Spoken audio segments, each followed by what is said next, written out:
O menino apontou para o terreno abandonado e disse: "Tem alguém morando aqui", quando cavaram. Olá a todos. Aproveitem esses momentos de relaxamento enquanto assistem. No espaço sombrio, o terreno baldio no final da Avenida dos Pinheiros se erguia como uma cicatriz feia, abandonada há muitos anos. Ninguém passava por ali, apenas algumas garrafas vazias, pedaços de madeira podre e placas de advertência quebradas espalhadas pelo chão. Um garotinho magro e miúdo estava parado em silêncio diante daquele terreno, os olhos arregalados e imóveis, o corpo colado ao asfalto escaldante. O nome dele era Samuel, 7 anos de idade, cabelos pretos desgrenhados, pele acinzentada pela desnutrição e olhos fundos como brasas prestes a se apagar. "Samuel! Volta aqui, o que você está fazendo aí?" Uma voz chamou atrás dele. Sandra, professora voluntária do Lar Infantil Oliveira, correu até ele e segurou sua mão. Samuel não se virou, continuou parado, a mãozinha gelada. Depois de um momento, ele murmurou com uma voz tão baixa que era preciso inclinar o ouvido para ouvir: "Tem alguém vivo aí?" Eu ouvi a respiração. Sandra ficou paralisada, o olhar varreu o terreno árido com preocupação. Ao redor, só havia sol escaldante e pedras espalhadas, ninguém por perto. Ela suspirou, acariciou gentilmente o ombro de Samuel. "Não tem ninguém aí, querido, você deve ter se enganado. Vamos, está muito quente aqui." Mas Samuel permaneceu parado, os olhos fixos no terreno vazio como se estivesse hipnotizado. Sandra teve que puxá-lo para ir embora, sentindo-se inquieta. Não era a primeira vez que Samuel apresentava um comportamento estranho assim. Samuel vivia na rua desde que sua mãe morreu de overdose. Seu pai, um alcoólatra com antecedentes criminais por furto, havia sido preso 3 meses atrás. Samuel virou criança em situação de rua até ser levado ao Lar Infantil Oliveira por uma ONG. O Lar dos Oliveiras ficava na periferia de Campinas, gerenciado por um grupo de voluntários, dedicado principalmente ao cuidado de crianças abandonadas ou em situação de vulnerabilidade. Ali, Samuel não se enturmava. Falava pouco, costumava se esconder em cantos da sala e às vezes murmurava frases sem sentido. Desde que chegou, Samuel frequentemente andava sozinho, especialmente nos arredores do terreno baldio próximo ao abrigo. As outras crianças tinham medo daquele lugar, pois se dizia que um assassinato tinha acontecido lá há muito tempo. Mas Samuel era o contrário, ia lá todos os dias, ficava parado por horas. Naquela tarde, ao retornar para o abrigo, Sandra contou o que havia acontecido aos outros voluntários. Na pequena sala de descanso, abafada, com o ventilador de teto fazendo barulho, todos estavam sentados ao redor de uma velha mesa de madeira. O Samuel foi de novo lá pro terreno baldio? Tiago, um jovem de cerca de 30 anos, riu. Ele age como se tivesse um tesouro enterrado lá. "Não, hoje ele disse que tem alguém vivo ali, que ouviu uma respiração." Sandra franziu a testa. "Estou preocupada." "Criança é assim mesmo, tem a imaginação fértil", disse Lúcia, uma jovem de cabelos castanhos cacheados, dando de ombros. "Deve ser trauma. Ele ainda não superou tudo o que passou." "Não é tão simples assim." Sandra falou séria. "O Samuel não é do tipo que inventa história para chamar atenção." Tiago balançou a cabeça. "Delírio pós-trauma. Crianças assim têm mais tendência a alucinar. A gente não pode sair correndo atrás de tudo o que elas falam." Sandra ficou em silêncio, inquieta. Ela era quem passava mais tempo com as crianças menores e tinha mais contato com Samuel. Sabia que ele era diferente, não era levado nem mentiroso como outros. Mas os comportamentos recentes de Samuel realmente a preocupavam. Naquela noite, enquanto as crianças dormiam, Sandra aproveitou para revisar o prontuário de Samuel. Ele nascera em Campinas, a mãe morrera de overdose 6 meses antes, o pai fora preso por agressão. O relatório médico apenas mencionava: possível transtorno de ansiedade, requer acompanhamento. Mas parecia que ninguém realmente se preocupava com o estado psicológico do garoto. No dia seguinte, durante um passeio com as crianças, Samuel novamente ficou para trás. Ele desviou por um atalho que levava ao terreno baldio, parou diante do chão rachado, com o olhar vazio. Sandra correu atrás, puxou seu braço.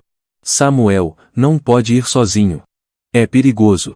O menino sussurrou de novo, com voz fraca. "Não se preocupe. Eu vou voltar." "Não para de respirar." Sandra estremeceu, olhando ao redor. Dessa vez ela realmente teve a sensação de que havia algo errado, mas só viu mato seco e pedras, nada suspeito. Levou Samuel de volta.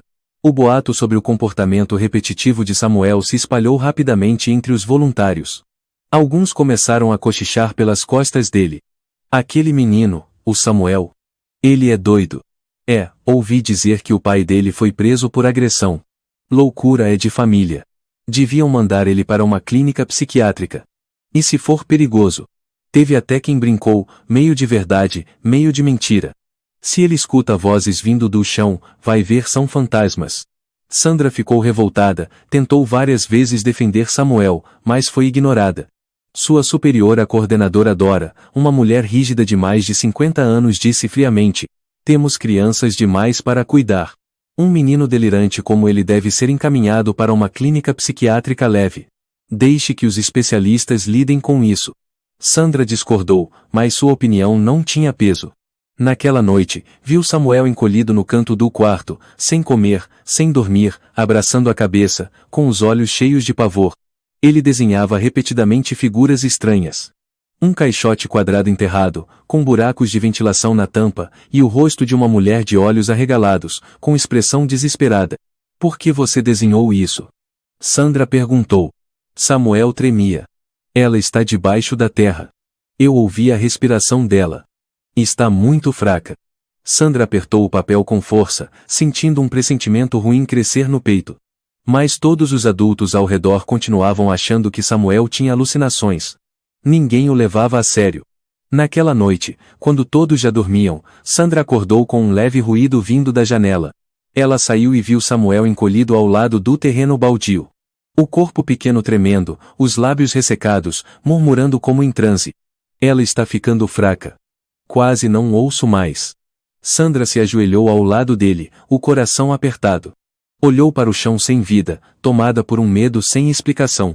No escuro da noite, o calor subia do solo, sufocante, mas misturado a isso, ela ouviu um sussurro fraco, ou talvez fosse só sua imaginação. Ela tomou uma decisão. Pela manhã, tomaria uma atitude. Mesmo que todos a chamassem de louca.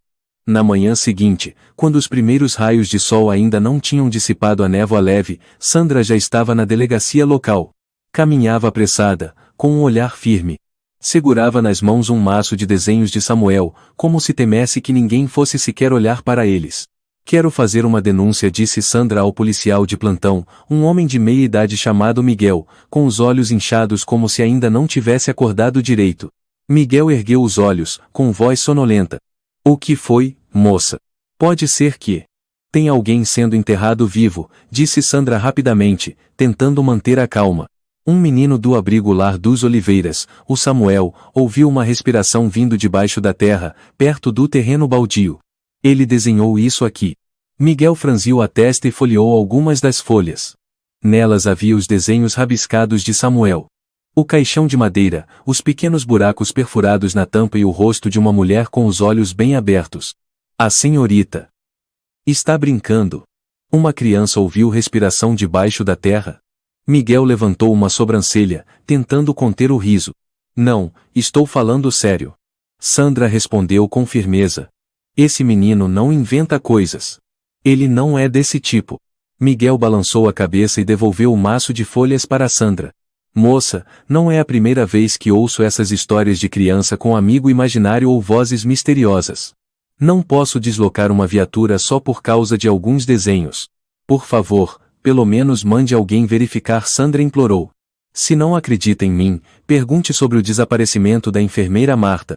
Isso aconteceu na mesma época em que o Samuel começou a ouvir a respiração. Miguel hesitou por um instante. Marta? Sim. Marta Soares, 42 anos, desapareceu há 10 dias após seu último plantão no asilo Santa Isabel. Miguel coçou a cabeça. Acho que vi algo no noticiário. Mas esse caso já esfriou, as câmeras da rua estavam quebradas naquele dia, não encontraram nenhuma pista. Mas o Samuel disse que a respiração que ouviu era de uma mulher. Sandra insistiu. E se ainda houver chance de salvá-la? Miguel ficou em dúvida. Por fim, suspirou e pegou o telefone para ligar para o superior.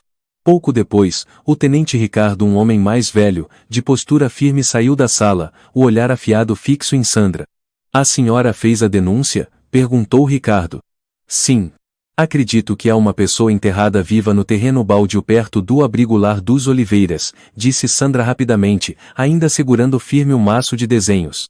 Ricardo examinou atentamente cada um dos desenhos e, de repente, perguntou: a criança que fez isso? Ela sabe sobre o desaparecimento da Marta? Não. Ele não assiste ao noticiário. Nós nunca falamos sobre isso com as crianças. Ricardo ficou em silêncio por alguns segundos e então ordenou: preparem a viatura. Vamos verificar esse terreno agora. Miguel arregalou os olhos. Mas, tenente, isso não passa da imaginação de uma criança. Ricardo respondeu friamente: se você consegue dormir tranquilo sabendo que pode haver alguém enterrado viva, fique.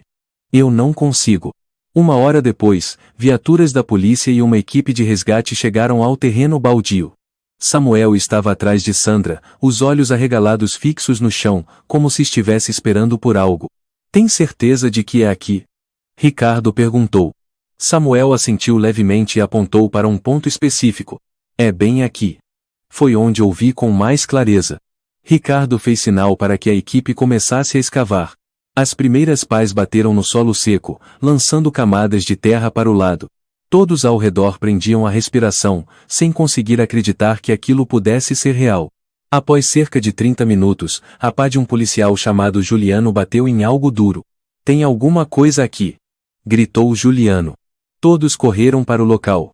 A mais de 1 metro de profundidade, havia uma tampa de madeira rústica, com alguns furos na superfície. Ricardo se abaixou, aproximou o ouvido de um dos buracos, e seu rosto empalideceu. Está respirando. Muito fraco. Meu Deus! Miguel exclamou, apavorado rápido. A equipe de resgate escavou mais fundo e abriu a tampa de madeira. Dentro, havia o corpo de uma mulher magra, arroceada, com as roupas cobertas de terra, o corpo coberto de hematomas.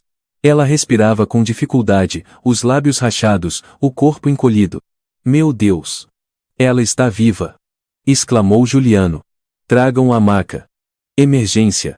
Gritou Ricardo. Enquanto todos se agitavam, Sandra se virou para Samuel, a voz trêmula. Você ouviu mesmo ela? Samuel sussurrou. Eu ouvi. Já fazia dias.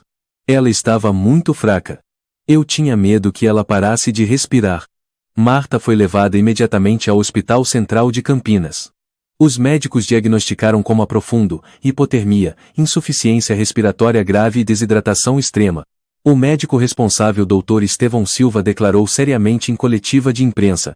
Se tivessem demorado mais um dia, ela provavelmente não teria sobrevivido. O exame forense revelou que Marta tinha um ferimento leve na cabeça, um golpe que a fez desmaiar e que depois foi colocada dentro de uma caixa de madeira com buracos de ventilação, sendo enterrada viva por mais de 9 dias. Marcas de unhas arranhando as paredes internas da caixa indicavam que Marta lutou por sua vida a cada minuto. Ao analisarem as roupas de Marta, a polícia encontrou fibras e fios de cabelo estranhos. Os exames revelaram que coincidiam com amostras encontradas na antiga casa de Jorge Almeida, um ex-paciente do asilo Santa Isabel. Jorge havia sido diagnosticado com transtorno obsessivo sexual e tinha antecedentes por estupro 8 anos atrás. Cumpriu 5 anos e depois foi solto. Desde então, vivia isolado, sem chamar atenção. Sandra perguntou a Ricardo. Por que ninguém investigou o Jorge quando a Marta desapareceu? Miguel, que havia consultado o arquivo, respondeu hesitante. Na verdade, ele mandou algumas cartas estranhas para Marta, mas ninguém deu importância. Não havia ameaça explícita. E, bem, as câmeras estavam quebradas no dia do desaparecimento. Ricardo cerrou os dentes. A gente negligenciou. Imediatamente, foi iniciada uma operação para capturar Jorge.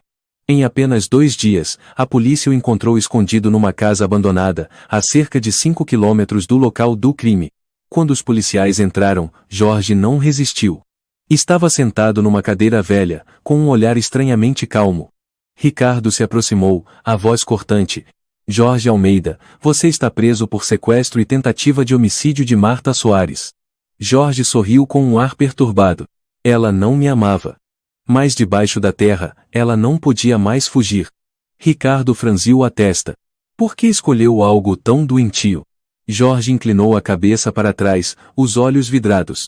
Eu só queria que ela ficasse. Vivêssemos juntos. Só que embaixo da terra, na escuridão. Ela ia me entender. Ia me amar. Miguel gritou, indignado. Você sabia que ela ia morrer e mesmo assim a deixou lá. Jorge sorriu. Eu furei buracos para ela respirar. Ela ainda estava viva. Quando ela precisasse de mim, eu voltaria. Ao ouvir aquela confissão repugnante, Sandra cerrou os punhos com força, os olhos em chamas. Todos sentiram um calafrio ao perceber que, se não fosse por Samuel, Marta talvez não estivesse mais viva. Jorge foi levado sob o som metálico das algemas, com o olhar ainda tomado por delírio e obsessão. Nos dias seguintes ao resgate de Marta, a notícia de que uma mulher foi encontrada enterrada viva se espalhou por Campinas como um vendaval. A imprensa e os meios de comunicação voltaram suas atenções à equipe de resgate, à polícia e à investigação. As pessoas sussurravam o nome de Jorge como o de um monstro cruel e insano. Mas em meio a essa comoção pública, o nome de Samuel quase não foi mencionado. Nos telejornais da noite, a imagem do tenente Ricardo era celebrada como o líder firme da operação. A equipe de resgate era chamada de heróis. Mas o menino de 7 anos, aquele que realmente ouviu a respiração fraca debaixo da terra, foi esquecido, como se nunca tivesse existido. No abrigo lar dos Oliveiras, o clima ficou ainda mais sufocante para Samuel. Esse menino. É realmente estranho, sussurrou uma voluntária chamada Carla para Tiago, enquanto observava Samuel encolhido em um canto da sala, com o olhar vazio. Tiago deu de ombros com ar sarcástico. Ouvir vozes vindo debaixo da terra? E ainda desenhar caixão? Se eu não soubesse, acharia que ele é cúmplice daquele tal Jorge. Lúcia se intrometeu, com tom de piada, mas carregado de incômodo. Vai ver, ele é um mau presságio? Desde que chegou, só acontece coisa ruim aqui. As fofocas eram como lâminas invisíveis que cortavam a mente de Samuel todos os dias. Ele não dizia uma palavra, apenas continuava desenhando imagens cada vez mais perturbadoras. Além dos caixões enterrados e rostos de olhos arregalados, agora apareciam frases rabiscadas. Não pare de respirar. Não pare de respirar. Sandra viu aqueles desenhos e sentiu o coração apertar. Mas o peso da impotência caía sobre seus ombros. Após o caso de Marta, ela tentou explicar a todos que foi Samuel quem descobriu, que ele não era louco, nem delirante. Mas só recebeu de volta negação e olhares desconfiados. Dora fria como sempre disse em uma reunião interna. Não podemos manter aqui uma criança com sinais de distúrbio psicológico. Isso afeta negativamente os outros. O Samuel não inventou nada. Ele salvou uma vida. Rebateu Sandra com firmeza. Não há prova de que tenha sido ele, insistiu Dora com olhar de desdém. Foi coincidência. Crianças traumatizadas tendem a fantasiar e delirar. Alguns voluntários concordaram. Tiago estreitou os olhos. Sinceramente? Estou começando a me preocupar com a segurança das outras crianças. E se esse menino tiver um surto e fizer algo perigoso? Sandra cerrou os punhos, respondendo entre os dentes. Vocês querem mandar uma criança para um hospital psiquiátrico só porque ela ouviu o que os adultos se recusaram a acreditar? Lúcia torceu os lábios. Os adultos não acreditam porque têm razão. E ele? Fica ouvindo vozes do chão, desenhando coisas macabras como em filme de terror. Se isso não é estranho, o que é? Diante da maioria, Sandra não pôde fazer mais nada. Dentro dela, crescia uma angústia sem fim. Não por si, mas por Samuel, o menino magrelo, silencioso, carregando a dor de perder a mãe, a família, e agora sendo rejeitado por aqueles que se diziam humanitários. Naquela noite, Samuel fugiu novamente. Foi se encolher ao lado do terreno balde onde Marta havia sido encontrada. Ficou ali por muito tempo, os olhos arregalados, os braços abraçando os joelhos. Sandra o encontrou no meio da noite. Ajoelhou-se ao seu lado e perguntou suavemente. Você ouviu algo de novo? Samuel murmurou, a voz falhando. Não ouvi mais nada. Ela não respira mais.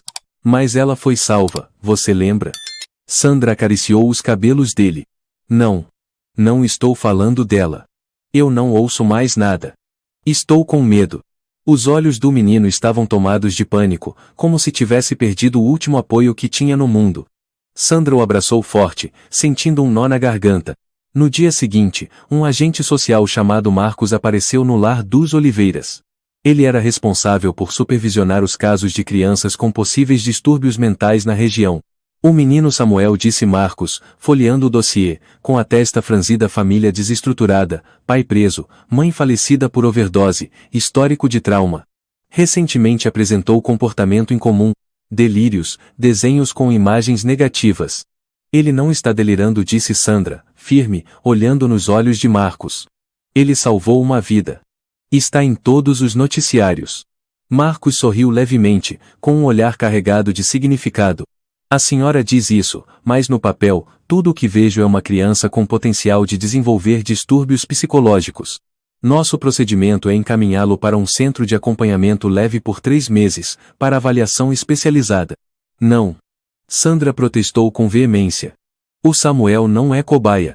Dora interveio, com a voz gélida. São as regras, Sandra. Não temos equipe suficiente para lidar com um caso tão complexo. Samuel estava num canto da sala, segurando firme um dos desenhos do caixão antigo. Tremia, com lágrimas escorrendo e sussurrava. Eles querem me levar. Tia Sandra. A última pessoa com quem falei foi ela. Depois disso, ninguém mais me escutou.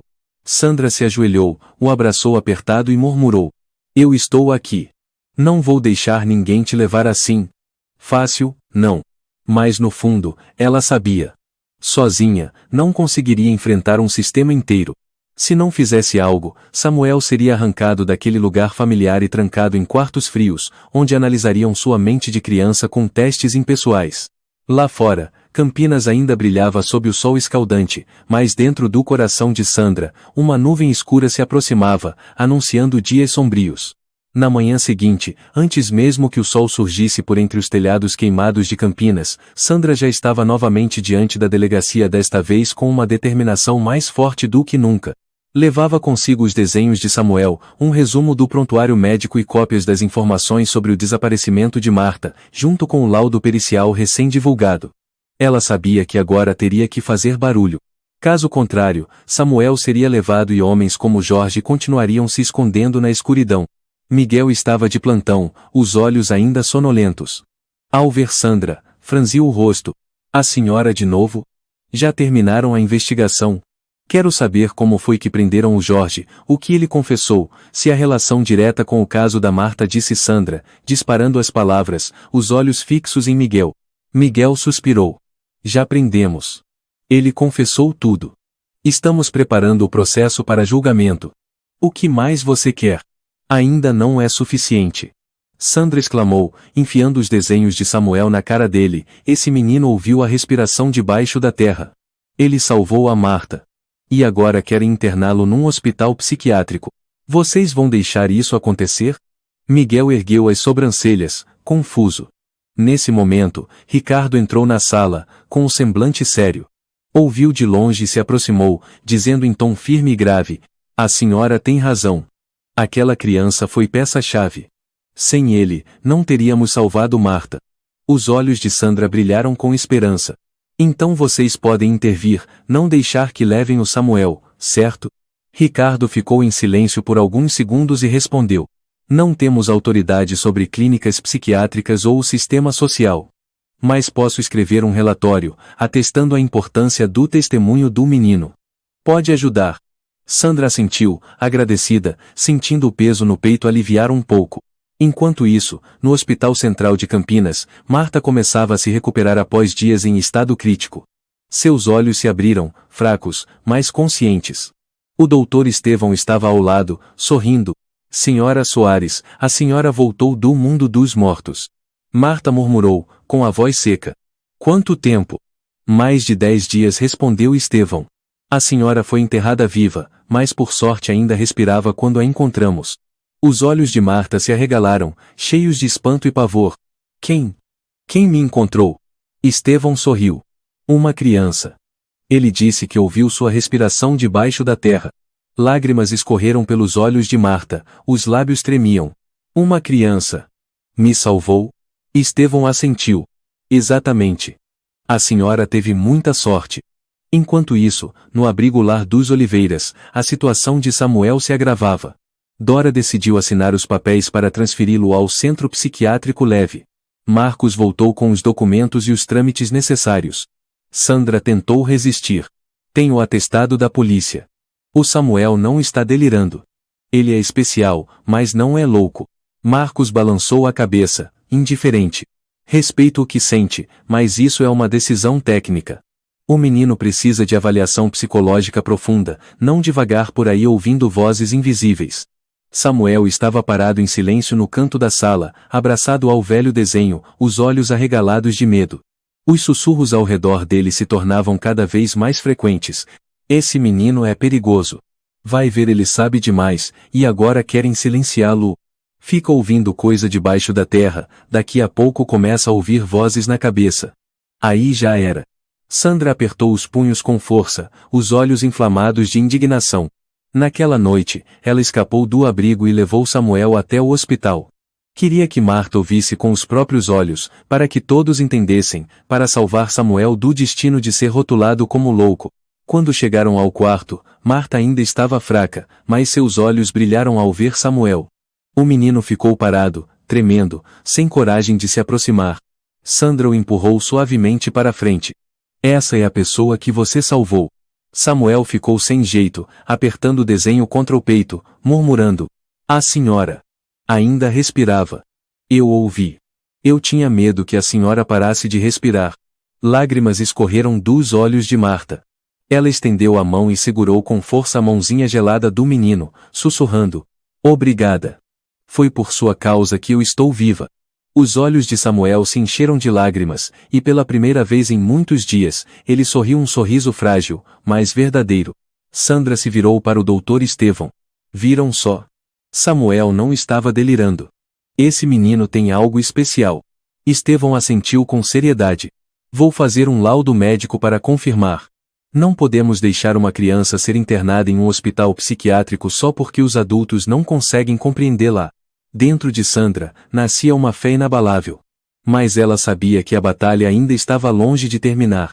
Na manhã seguinte, Sandra voltou ao abrigo lar dos Oliveiras com uma pasta cheia de documentos. O coração apertado, mas os olhos firmes. Sabia que o tempo era curto. Marcos voltaria para levar Samuel. Dora estava sentada na sala de reuniões, à sua frente o plano de transferência de Samuel para o centro de acompanhamento psicológico. Ao ver Sandra entrar, franziu a testa. Vai tentar impedir a decisão do grupo de novo? Não, disse Sandra, colocando a pasta sobre a mesa. Desta vez, eu trouxe provas. Tiago, encostado na parede, de braços cruzados, zombou. Que provas? Que o Samuel é médium. Sandra o fulminou com o olhar e abriu os documentos. Aqui está o relatório do Dr. Estevão, médico responsável pelo caso da Marta. Aqui está a declaração do Tenente Ricardo, da polícia. Ambos confirmam que foi graças ao Samuel que Marta foi encontrada. Lúcia olhou rapidamente e riu com desdém. Um menino que ouve respiração vinda do chão, ainda é difícil de acreditar. Difícil, mas é a verdade. Disse Sandra em voz alta. Estamos prestes a mandar uma criança inocente para um hospital psiquiátrico só porque os adultos não aceitam o que é diferente. Dora folheou os documentos com olhar frio. Não nego o ocorrido. Mas do ponto de vista psicológico, o comportamento de Samuel ainda apresenta sinais de anormalidade. Sandra suspirou, contendo a raiva. Todas as crianças aqui têm passados dolorosos. Todas são feridas. Não podemos trancá-las só porque temos medo. Marcos entrou na sala, o rosto impassível, com a ordem de transferência nas mãos. Olhou para Sandra e disse com voz neutra. Os trâmites estão quase concluídos. Se não houver razão convincente, seguiremos com o plano. Sandra estendeu a ele a pasta, o olhar suplicante. Por favor, leia antes de decidir. Marcos folheou rapidamente. A expressão inicialmente indiferente foi se tornando séria à medida que lia as assinaturas do Dr. Estevão e do Tenente Ricardo. Franziu a testa, pensativo. Se isso for uma confirmação oficial, talvez devamos reconsiderar. Dora demonstrou desconforto, mas não disse nada. Ao mesmo tempo, Samuel estava encolhido em seu quarto, abraçado ao velho desenho, o olhar perdido. Não sabia exatamente o que estava acontecendo, só que queriam levá-lo embora para longe dali, longe da Sandra, longe dos sons que ele costumava ouvir. Murmurava entre lágrimas. Eles querem me levar. Mas eu ainda não ouvi mais nada. Uma batida soou na porta. Sandra entrou e se sentou ao lado dele, com suavidade. Você não vai a lugar nenhum. Eu vou te proteger.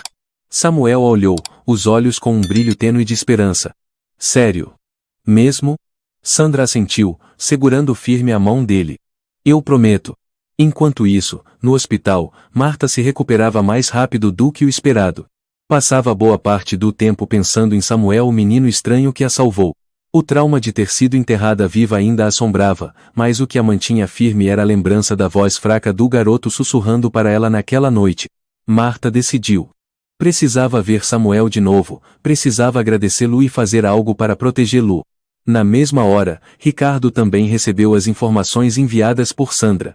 Pensativo, disse a Miguel. Esse garoto não é louco. Ele ouviu o que nós, adultos, escolhemos ignorar. Miguel deu de ombros e suspirou. Isso já passou dos limites da razão. Justamente por isso, respondeu Ricardo, com olhar firme: precisamos agir. No lar dos Oliveiras, Dora ainda não havia desistido do plano. Procurou Marcos em particular, falando com insistência. Você sabe, aquela criança está desestabilizando o grupo. Me preocupo com a segurança das outras. Marcos hesitou, mas ao reler os documentos, com os depoimentos médicos e policiais, sua expressão se suavizou. Por fim, respondeu: vou suspender a decisão por enquanto. Mas se houver qualquer outro sinal anormal, não poderei ignorar. Sandra sabia que havia vencido uma pequena batalha, mas ainda não era o fim. Teria que fazer muito mais para garantir que Samuel estivesse seguro. Naquela noite, quando todos dormiam, Sandra foi até o terreno baldio e ficou lá por um longo tempo. O vento noturno soprava, trazendo o cheiro seco da terra e o som insistente dos grilos. Ela fechou os olhos, lembrando-se do momento em que Samuel havia sussurrado. Ela está fraca. Eu quase não ouço mais. Dentro dela, um sentimento estranho florescia. Num mundo cheio de ceticismo, existem coisas que fogem da lógica, mas nem por isso devem ser descartadas. Na manhã seguinte, Marta teve alta antes do previsto. Dirigiu-se diretamente ao abrigo Lar dos Oliveiras, onde encontrou Dora e Marcos. Quero ver o Samuel, disse Marta, com o olhar firme. Dora franziu o senho. Sua saúde ainda não está estável. Eu só estou viva por causa daquele menino, cortou Marta. Não me importa o que pensem. Eu preciso vê-lo. Marcos concordou com um aceno, autorizando Sandra a levar Samuel. O menino entrou na sala timidamente. Ao ver Marta, parou, surpreso, com os olhos arregalados. Marta se aproximou, ainda pálida, mas com o olhar cheio de gratidão. Ela se ajoelhou e olhou direto nos olhos dele. Obrigada. Se não fosse por você, eu não estaria mais aqui. Samuel murmurou, com os olhos marejados. Eu ouvi a senhora. Tive medo que parasse de respirar. Marta sorriu, segurando a mão dele. Agora estou bem. Mas quero que me prometa uma coisa. Não importa o que digam, nunca acredite que você é estranho ou errado. Você é especial. Você é o meu herói. Sandra estava ao lado, sorrindo em silêncio, sentindo que, finalmente, um raio de luz começava a romper os dias escuros. Mas ela sabia. Os desafios ainda estavam por vir. A aparição de Marta no abrigo Lar dos Oliveiras desencadeou uma onda de polêmicas sem precedentes. A imprensa chegou imediatamente, câmeras, microfones e flashes piscavam sem parar diante do portão do pequeno orfanato, acostumado apenas com a tranquilidade do dia a dia. No noticiário da noite, a reportagem sobre Marta, a mulher que sobreviveu milagrosamente após 9 dias enterrada viva, foi exibida em todos os principais canais do Brasil. Mas o que doía em Sandra e Samuel era que o nome de Samuel não foi mencionado. A equipe de resgate da polícia de Campinas realizou um feito histórico. Graças à liderança firme do tenente Ricardo, a senhora Marta Soares foi encontrada a tempo. Nenhuma palavra sobre o garoto de 7 anos que realmente ouviu aquela respiração frágil, que ficou lá todos os dias, vigiando e sussurrando com medo de que ninguém acreditasse nele. Na sala de convivência, os voluntários assistiam à TV, todos orgulhosos do feito da cidade. Lúcia zombou. Viu só? Ninguém mencionou aquele pirralho maluco. Os adultos deram conta de tudo. Tiago cutucou o braço dela e acrescentou. A imprensa não é boba. Não vai espalhar essas maluquices por aí.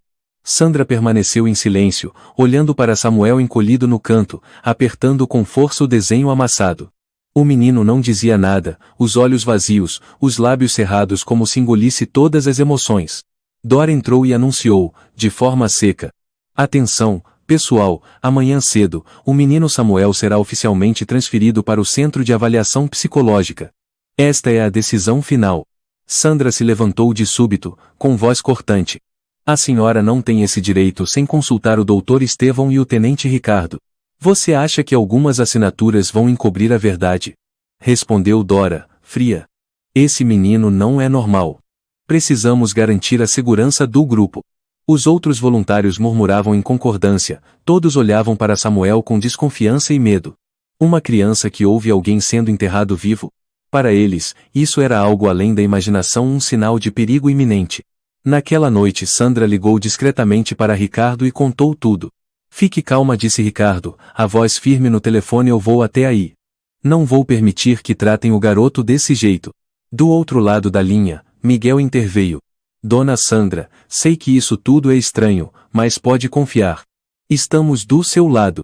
O coração de Sandra se acalmou um pouco, mas a angústia não desapareceu. Na manhã seguinte, como estava planejado, um carro da assistência social chegou para buscar Samuel.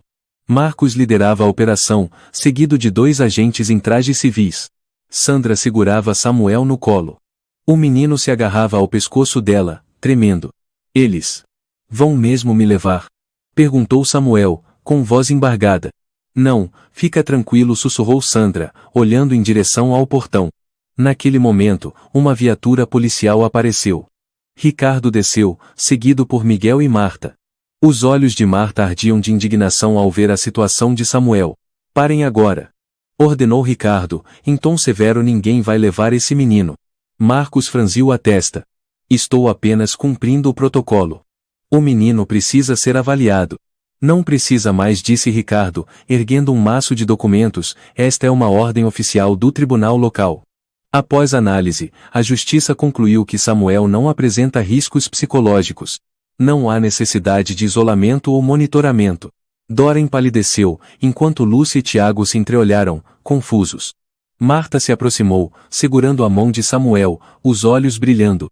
Você me salvou. Agora, eu vou te salvar daqui. Sandra ficou perplexa. O que você está dizendo? Marta olhou firme para Sandra e depois para Ricardo. Eu quero adotar o Samuel. Já protocolei o pedido. Tenho as condições necessárias. Quero proteger esse menino, compensar tudo que a sociedade tirou dele. Marcos verificou os documentos e assentiu. Está tudo em ordem. Se Marta assumir a guarda, Samuel pode sair de Lar dos Oliveiras imediatamente. Samuel olhou para Sandra com olhos confusos e esperançosos. Sandra se abaixou, o abraçou com força e perguntou. Você quer morar com ela? Samuel assentiu timidamente, os lábios trêmulos. Quero. Lá. Ninguém vai me levar embora, né?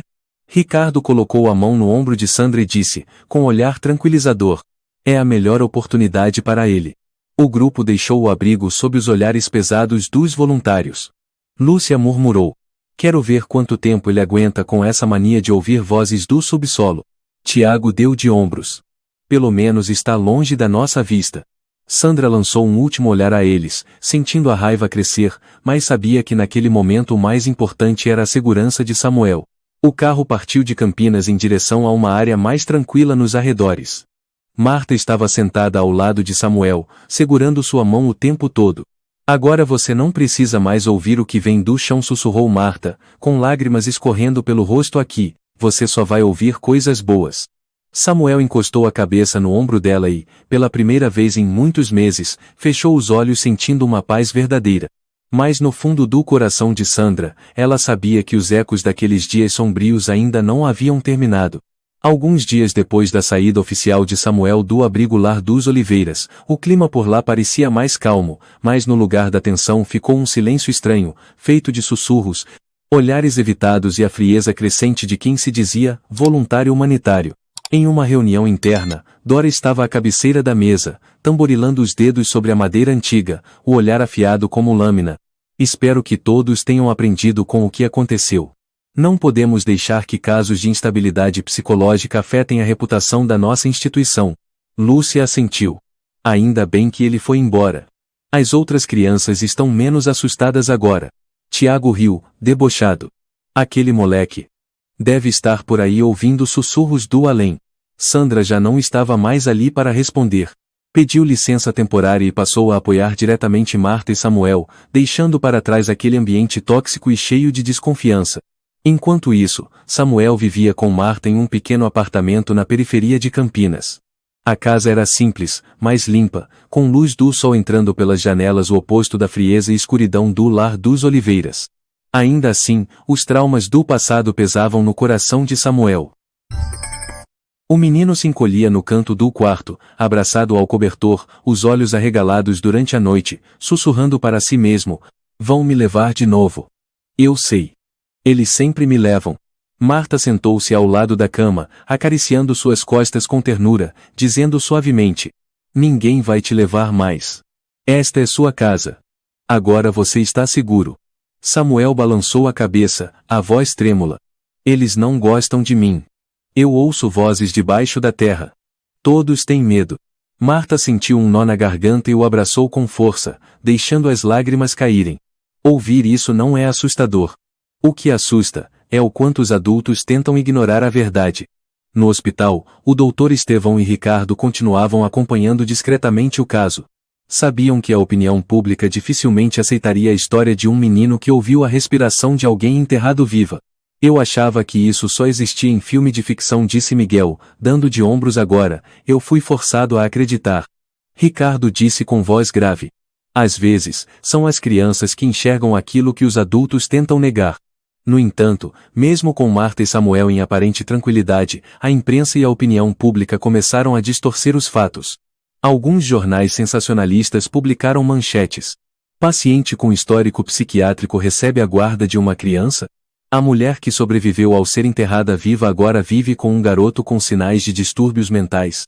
Os boatos se espalharam rápido, e os comentários maldosos estavam por toda parte. Vizinhos de Marta cochichavam pelas costas: "Dizem que esse menino ouve vozes vindas do subsolo.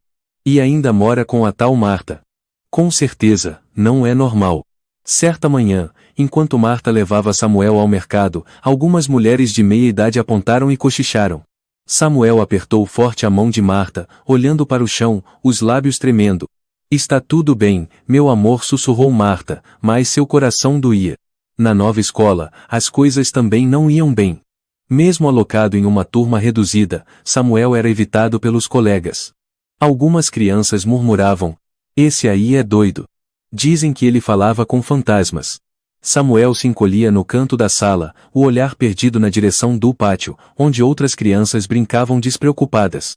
Em casa, Marta ficava diante do computador, lendo dezenas de comentários cruéis nas redes sociais.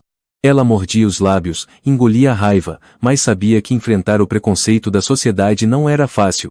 Naquela noite, Sandra foi visitá-los, levando alguns materiais e utensílios para Samuel. "O que estão dizendo por aí? Não leve a sério", consolou Sandra. "A língua do povo é sempre venenosa." Marta suspirou. "Já estou acostumada. Mas tenho medo de que o Samuel não aguente essa pressão." Sandra olhou para Samuel, que estava sentado, desenhando em silêncio. No papel, os mesmos traços desordenados, rostos de olhos arregalados, o caixão sob a terra. "Ele vai ficar bem", disse Sandra. "Nós vamos estar com ele." Mas naquela mesma noite, algo inesperado aconteceu. Um grupo de pessoas desconhecidas jogou tinta vermelha e pedras contra a janela da casa de Marta, gritando: "Loucos! Tirem esse garoto doente daqui." Marta ficou em pânico, abraçou Samuel com força, os olhos cheios de terror. Sandra ligou imediatamente para Ricardo. Menos de 10 minutos depois, a viatura policial chegou. Ricardo saiu do carro com o rosto cheio de fúria. "Quem foi que fez isso?" Os vizinhos se juntaram para assistir, mas desviaram os olhos. Ninguém assumiu a culpa. Ricardo mandou verificar as câmeras de segurança do entorno, mas os autores do ataque haviam se preparado bem, rostos cobertos, sem deixar rastros. Samuel tremia, sussurrando: "Eles querem me levar de novo. Todo mundo me odeia." Ricardo se agachou e colocou a mão no ombro do garoto. "Escuta aqui, Samuel. Você não fez nada de errado. As pessoas te odeiam porque não entendem. Mas eu entendo. E eu vou te proteger." Os olhos de Samuel brilharam, pela primeira vez com um traço de esperança. Mas, lá no fundo, o medo ainda estava presente. 3 semanas depois, o julgamento de Jorge Almeida teve início no Tribunal da Comarca de Campinas, atraindo uma atenção jamais vista da imprensa e da opinião pública. Do lado de fora do fórum, jornalistas se espremiam, câmeras e microfones apontados para cada pessoa que entrava ou saía. Todos aguardavam ansiosos pela sentença daquele homem perturbado que havia enterrado uma mulher viva e espalhado o medo por toda a cidade. Marta estava na primeira fileira, segurando com força a mão de Samuel. O garoto estava mais magro, mas seu olhar já não era vazio, havia serenidade, uma calma que parecia preparada para encarar o que viesse. Ricardo e Sandra também estavam presentes. Ricardo comentou baixinho: "Hoje ele vai pagar." Marta olhou para Samuel com ternura. "Você não precisa ter medo. O mal será punido." As portas da sala do tribunal se abriram. Jorge foi conduzido para dentro, algemado, olhar perdido. Já não tinha o ar insano do dia da prisão, apenas o vazio e o desgaste de quem ficou mais de 3 semanas preso. Mas ao ver Marta e Samuel, um leve espasmo na boca surgiu, um sorriso doentio e passageiro. "Você ainda está viva." Marta apertou ainda mais a mão de Samuel, com olhar gélido. O julgamento começou. O promotor apresentou todas as provas. O depoimento de Jorge, os objetos encontrados na cena do crime, fios de cabelo, pedaços de tecido que coincidiam com a casa onde ele havia morado, marcas no caixão, o laudo forense sobre o estado em que Marta foi encontrada. Tudo apontava para um plano cuidadosamente arquitetado. Jorge sequestrou, tentou matar e enterrou viva Marta por causa de uma obsessão doentia. O advogado de defesa alegou distúrbios mentais, comportamento compulsivo, mas não conseguiu justificar a frieza e a premeditação do ato. Quando foi chamado a depor, Jorge se levantou, os olhos vazios. "Eu só queria que ela ficasse no subsolo. Lá ela não poderia me deixar." A sala do tribunal caiu num silêncio assustador. Samuel se encolheu, e Marta o abraçou com firmeza, sussurrando: "Está tudo bem. Ele não pode mais te machucar." O promotor concluiu: "O réu não apenas infringiu gravemente a lei, mas cometeu um crime contra a humanidade. Solicitamos a pena máxima, 30 anos de reclusão, sem direito a indulto." O Conselho de Juízes deliberou rapidamente. O presidente do tribunal proferiu a sentença, firme. O tribunal condena Jorge Almeida a 30 anos de prisão pelos crimes de sequestro, tentativa de homicídio e agravantes. O réu está privado de qualquer direito a indulto. A sala foi tomada por murmúrios. Marta respirou aliviada, Ricardo assentiu, e Sandra chorou discretamente. Jorge foi levado, com o olhar apagado.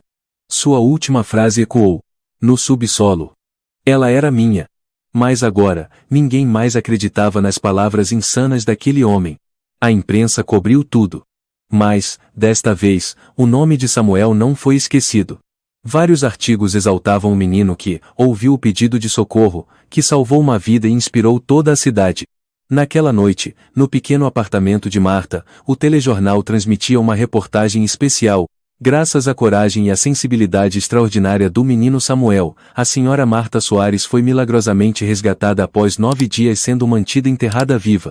O apresentador continuou: "Essa história, que parecia inacreditável, nos lembra de nunca julgar o que é diferente. Às vezes, são as crianças que veem a verdade mais claramente do que qualquer adulto." Samuel estava sentado no sofá, olhos arregalados, os lábios se movendo em silêncio. "Eles falaram de mim mesmo." Marta o abraçou com carinho e sorriu. "Agora eles sabem. Você não é mais o menino esquecido." Sandra entrou na sala com um documento oficial na mão. A adoção foi finalizada. A partir de hoje, Samuel é filho legal da Marta. Samuel ficou em choque. Os olhos encheram-se de lágrimas. Naquela noite, antes de dormir, Marta beijou a testa de Samuel. "Agora, você não precisa mais ouvir vozes debaixo da terra. Aqui, você vai ouvir amor." Samuel fechou os olhos e sussurrou: "Eu já estou ouvindo." E ele nunca vai se calar. Do lado de fora da janela, a cidade de Campinas seguia agitada. Mas naquele pequeno quarto, a paz e o amor haviam preenchido todos os vazios, encerrando de vez os dias de escuridão. Essa história nos lembra que a diferença não é algo a ser temido, mas muitas vezes, um presente raro. Crianças com almas sensíveis são capazes de perceber aquilo que os adultos, por preconceito ou descrença, deixaram passar. A sociedade precisa aprender a ouvir, a acolher e proteger essas almas frágeis em vez de rotular, julgar e excluir. Quando confiança e amor são oferecidos no momento certo, milagres acontecem. E eles não salvam apenas uma vida, eles curam feridas profundas. Se você gostou desta história, convidamos você a dar um like e se inscrever em nosso canal. Seu apoio nos motiva a continuar trazendo histórias comoventes quase todos os dias. Estamos muito agradecidos pelo seu apoio. Até breve.